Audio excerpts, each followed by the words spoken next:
Joker here once again with another redstone tutorial for Minecraft Bedrock Edition slash Pocket Edition, and we are currently in the 1.2.10 update. Today's redstone tutorial comes from a D4R4 Butler. Love the name, mate. He wanted to know whether or not you could have two separate inputs which do opposite effects. Well, I'll explain as we go. So for this, I am going to use my 2x2 door as an example. So he wanted it so that you basically, from outside and inside the door or hidden staircase of what he's using anyway, you could open and close. So this is what, well, I haven't come up with it because everybody knows this is a NOR gate or an XNOR gate. I'm not 100% sure which one's which. And basically all this does is no matter what state either of the two inputs are in, it will always change its state. And I'll give you an example of this. So if I turn this switch on, and then I can then walk through the door. So imagine I've gone through now and I want to close it behind me. I can't reach that lever from inside wherever this door leads. So the NOR gate at the back there will change the state no matter what. So okay, imagine if I've got a secret exit from the base and I want to get back in. I can then flick that lever again or close it. No matter what happens, the door itself will change its state. And then it comes to my thing, well, what about if you don't really want a lever? What about if you want a hidden button or something like that? And all you actually have to do is hook up a T flip-flop into the system. The only thing is I do need to turn that system off there. And this will ensure that whenever I press the button, it will only change its state once, the door state. This is still hooked up to the NOR gate, so it will always change its state no matter which redstone line here is powered. As you can see, this one here is powered. But I can keep pressing this button until I go blue in the face, or technically blue in the fingers. And it will always change its state. So anyway, that's the general concept of it. So I think it's time for me to stop rambling on and get on with today's tutorial. Okay guys, quickly before we start this tutorial, I just want to mention, don't forget you can check me out on Twitter, Facebook and Discord. Message me on either of those if you're ever having any trouble with redstone. I'm more than happy to help, and also send your ideas across. You never know, I might be able to build them. I'm not an expert, but I will try. Anyway, let's carry on. Okay guys, so I'm going to split this tutorial up into 3 separate sections. The first section will be the door itself. I know I already have a tutorial for this, but I think it's going to be easier for you guys to build the door with me so you can see where all the blocks go and where your input block is. On my other tutorials, I have also shown you where the input block is, so all you have to do is connect a redstone repeater to that block, or redstone, or whichever way you want to power this. Anyway, let's get on with the door. You're going to need 64 blocks of choice, or at least a stack of them anyway. I'm going to use yellow concrete to outline the redstone. So I'm going to use 19 of those. We need 14 redstone dust, 9 sticky pistons, 4 redstone repeaters, and 1 redstone block. So to start this build off, you want to place 2 pistons facing up with blocks on their faces. You then want to come behind the pistons. I'm just going to quickly remove these blocks because this is redstone. Oop. And you want to put 2 repeaters there and redstone there. Wonderful. Right, so where these 2 blocks are here, you can place 2 in the front. It's not 100%. It's just so I can outline the door itself. I want to come to this side and go up 4 blocks, And same on the other side, up 4 blocks, just join those together. And you want to put another 4 blocks either side so you can place in your pistons. Okay, so this is where we are in the world. You want to place your pistons, one there, and then one on that back piston's face there. Same again on the other side. And that is basically your door mechanic. Now you can fill these 2 blocks in here. Come to the top of these redstone, the top of these pistons, sorry.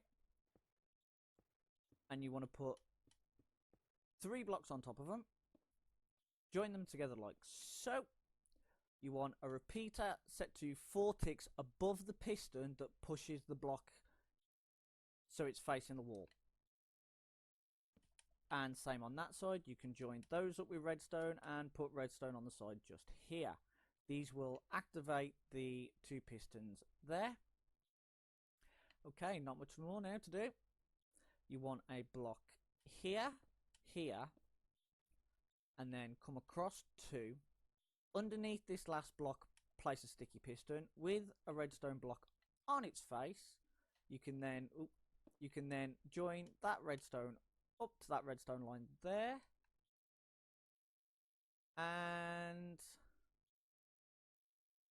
you need to put a block here with redstone dust on it so that when you activate the system, this block will get pushed down, powering that redstone line, which will power the bottom pistons. Your input block is the one I'm looking at right now. So that's part 1 of the tutorial done. Let's get on with part 2. Okay guys, so for part 2 of this tutorial, you're going to need 10 blocks of choice. I'm going to use lime concrete so you guys can clearly see. 6 redstone torches, 6 redstone dust, and 2 levers, but they're not important right now. So come to the back of the door. This redstone line here is your input block. You want to build up 1 block and come out 2 like so. You also want to build up on this block 2 up. So you have this type of shape.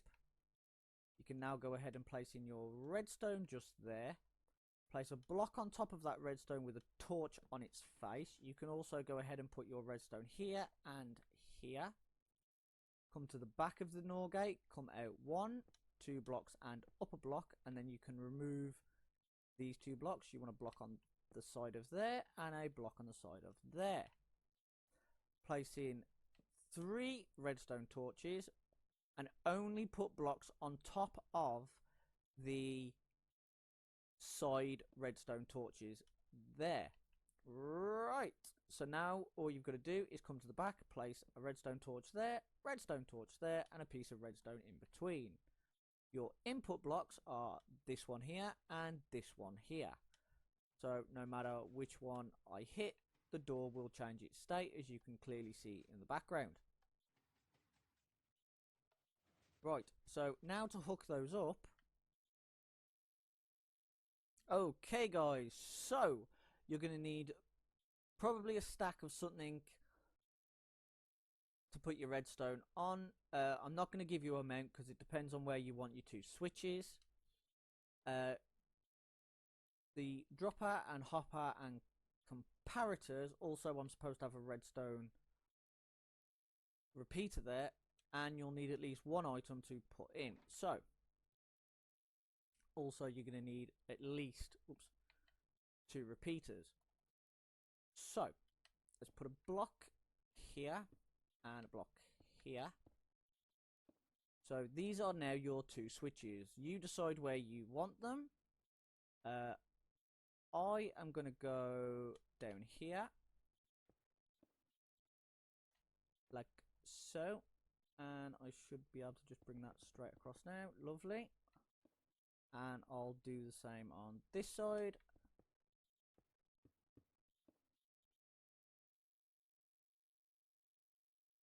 Oh no, sorry, I've made a mistake there.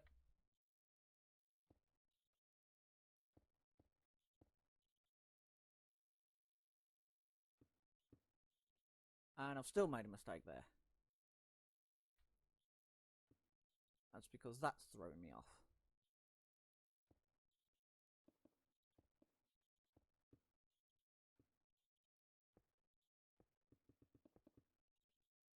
Okay, so here are your two inputs. Now you can do however you want to this, but I'm going to show you the two different ways, which you would just hook up redstone wire along this pink concrete, like so,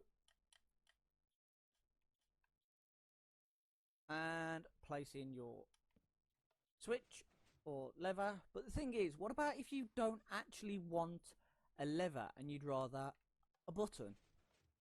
Well, that's kind of a pain in the backside because it opens and closes the door. So, for you redstone noobs that are out there, I will show you how to hook up a T flip-flop to this. So, behind your repeater, you want to go dropper facing up, dropper facing towards you, then do a 180-degree turn. You want to dropper facing into this dropper, then grab a hopper and place it there. You want a comparator coming out of the bottom dropper and a redstone repeater to take the signal up. And don't forget that one item you need to throw into the hopper, otherwise you don't get a signal. And as you can see now, every time I hit that button, the door will only change its state once. So imagine if, I'm going to need some redstone if you don't mind, thank you.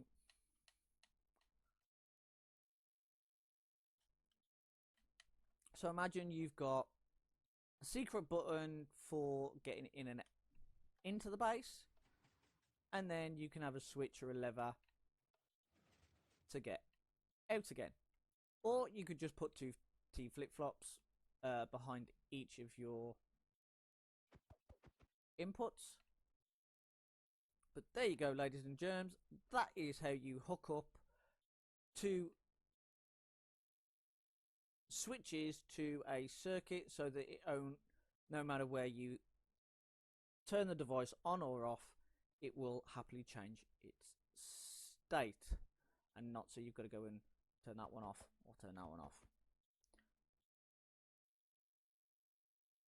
Right, ladies and germs, that is all the time I have for today. I do hope you've enjoyed this video.